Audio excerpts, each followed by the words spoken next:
Shalom. Di Tuhan, pada saat siang ini tanggal 16 Mei 2021 kita dengarkan firman Tuhan pada saat ini. Apa temanya? Amanat Agung Tuhan Yesus yang keempat, bagian terakhir. Ya, amanat agung Tuhan Yesus. Kita akan buka Alkitab kita kembali ke pokok bacaan kita, yaitu di Matius pasal 28 ayat 18 hingga ayat yang ke-20. Matius pasal 28 ayat 18 hingga ayat 20. Kita baca sama-sama, 3-2 ya. Yesus mendekati mereka dan berkata, "Kepadaku telah diberikan segala kuasa di surga dan di bumi. Karena itu pergilah, jadikanlah semua bangsa muridku dan baptislah mereka dan ajarlah mereka melakukan segala sesuatu yang telah kuperintahkan kepadamu. Dan ketahuilah, aku menyertai kamu senantiasa sampai kepada akhir zaman." Ya. Nah, ayat 18 dan ayat 20 saya gabungkan.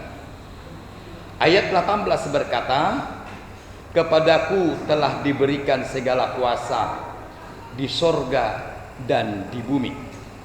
Kemudian kalimat terakhir, "Ajarlah mereka melakukan segala sesuatu yang perintahkan kepadamu, dan ketahuilah aku menyertai kamu senantiasa sampai kepada akhir zaman."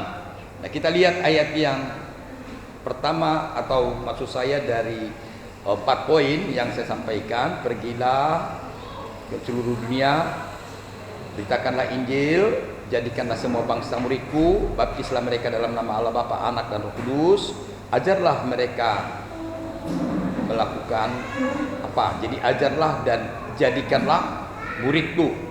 Nah, itu saya satukan kemarin. Dan yang terakhir, ketahuilah aku beserta kamu sampai kepada akhir zaman. Jadi ajarlah dan jadikanlah, itu jadi satu tema. Nah, saya ambil tema saat ini, ketahuilah aku menyertai kamu senantiasa sampai kepada akhir zaman. Ketahuilah aku menyertai kamu senantiasa sampai kepada akhir zaman. Kata senantiasa itu berarti every time, setiap saat, ya. Di mana saja, kemana saja kamu melangkah, bahwa Tuhan senantiasa beserta, menyertai. Ketika Yesus lahir ke dalam dunia, maka namanya disebut Immanuel, yang artinya Allah beserta kita. Jadi sebenarnya sejak Yesus datang ke dunia, penyertaan Allah sudah ada di dunia ini. Kita lanjutkan. Ayat 18 seperti yang saya katakan tadi, Yesus mendekati mereka dan berkata kepadaku, dan berkata, "Kepadaku telah diberikan segala kuasa di sorga dan di bumi." Kepadaku, yaitu Yesus, orang yang memiliki segala kuasa di sorga dan di bumi. Di dalam Ulangan pasal 34 ayat 39, kita baca sama-sama. 1-2 ya. "Sebab itu ketahuilah pada hari ini dan camkanlah bahwa Tuhanlah Allah yang di langit di atas dan yang di bumi di bawah. Tidak ada yang lain." Haleluya. Ketahuilah, hai umat Tuhan, hai anak-anak Tuhan, tidak ada Allah yang lain kecuali Tuhan itu yang berkata, "Kepadaku diberi kuasa baik di langit maupun di bumi." Tidak ada yang berkuasa. Tuhan itulah Allah yang di langit, dan Dia juga lah Allah yang di bumi ini di bawah. Tidak ada Allah yang lain. Tuhan yang kita maksud di dalam nama Tuhan Yesus Kristus, yang disebut Tuhan Yesus Kristus. Dialah yang berkuasa, dialah yang ada baik di sorga, di atas sana maupun di bumi. Kuasa ada pada Dia, dan Dia berjanji akan menyertai. Saya ulangi. Nah, udah ada hal, saya kembali tadi. ada hal di sini yang harus kamu ketahui. You know, you must know. Kamu harus tahu. Ya, kamu harus tahu. Yang lain boleh kau tidak tahu, tapi yang ini harus kau tahu. Amin. Yang lain gak usah tahu kamu tambah apa, tapi yang satu ini kamu harus tahu, bahwa Tuhan itulah Allah. Yesus itulah Allah, baik di langit di sana di atas maupun di bawah. Kuasa ada di tangan Dia, dan orang itu menyertai kita sampai kepada akhir zaman. Kita lihat bagaimana harus kita ketahui penyertaan Tuhan dalam hidup kita. Saya ambil hanya satu kali kata, ketahuilah Dia menyertai kamu. Kita akan baca, penyertaan Tuhan membuat kita berhasil. Yang pertama. Jadi kalau Tuhan menyertai kita, kita yakin Tuhan membuat kita berhasil. Banyak orang pergi merantau. Banyak orang pergi kemanapun. Bekerja, cari nafkah. Bahkan mandah barangkali. Sampai ke Kandis merantau. Sampai ke Ledong merantau. Ternyata yang menyertai dia pakai kekuatan dari opungnya. Dia pakai penjaga badan, dia pakai pitonggam, dia pakai ini. Sampai orang berjualan pun dia tidak andalkan Tuhan. Dia pakai pelaris. Kita mau katakan tidak ada yang lain kecuali Tuhan. Kita lihat ayatnya. Di dalam Kejadian pasal 39 ayat 2 hingga ayat yang kelima. Ini kembali lagi saya bicarakan masalah Yusuf. Ya, kita udah bahas sedikit kemarin tadi. Kita lihat di dalam Kejadian pasal 39 ayat 2 dan 5. Kita baca sama-sama. 3, 2, ya.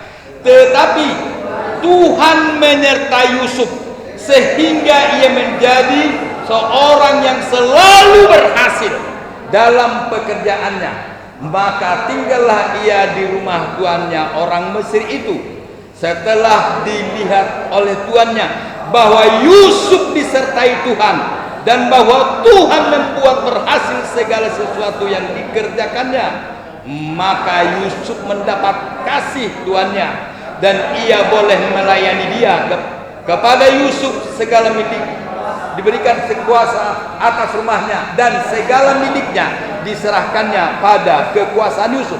Sejak ia memberikan kuasa dalam rumahnya dan atas segala miliknya kepada Yusuf, Tuhan memberkati rumah orang Mesir itu karena Yusuf, sehingga berkat Tuhan ada atas segala miliknya, baik yang di rumah maupun yang di ladang.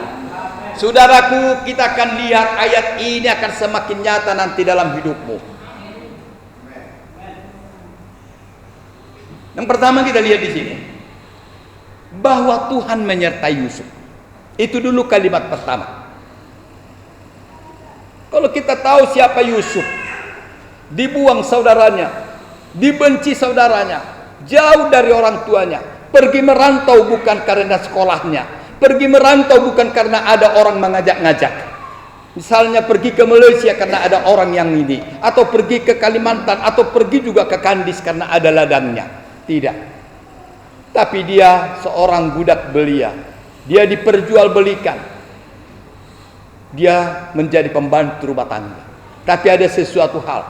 Ingat, penyertaan Tuhan itu bukan selalu harus di istana. Harus selalu nyaman. Justru penyertaan Tuhan itu di saat kita di tempat yang tidak nyaman. Di dalam Mazmur pasal 23 berkata, Tuhan adalah gembalaku, takkan kekurangan aku. Sekalipun aku berjalan dalam lembah kekelaman, aku tidak takut. Artinya orang bisa saja berjalan di dalam lembah kekelaman, tidak harus di tempat yang pemadani, yang nyaman, enak, punya kedudukan dan jabatan. Tidak. Justru supaya nampak penyertaan Tuhan itu, terjadilah kepada Yusuf di tempat yang memang betul jauh dan tidak masuk akal. Tahu siapapun orang perantau seperti ini, rasanya sulit untuk menjadi orang yang berhasil.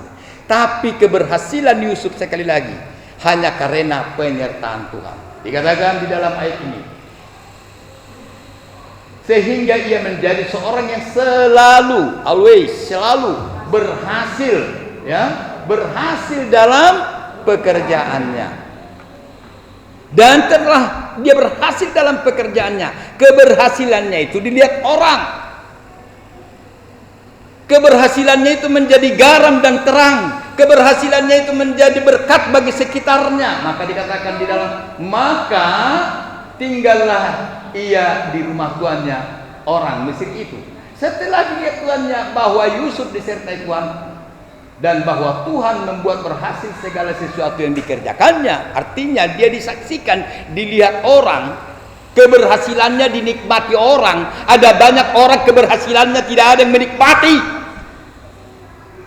Saya mau katakan ada banyak orang berhasil tidak bisa, saudaranya sendiri pun tak menikmatinya, adiknya, abangnya, edanya, itunya pun tidak bisa menikmati keberhasilannya.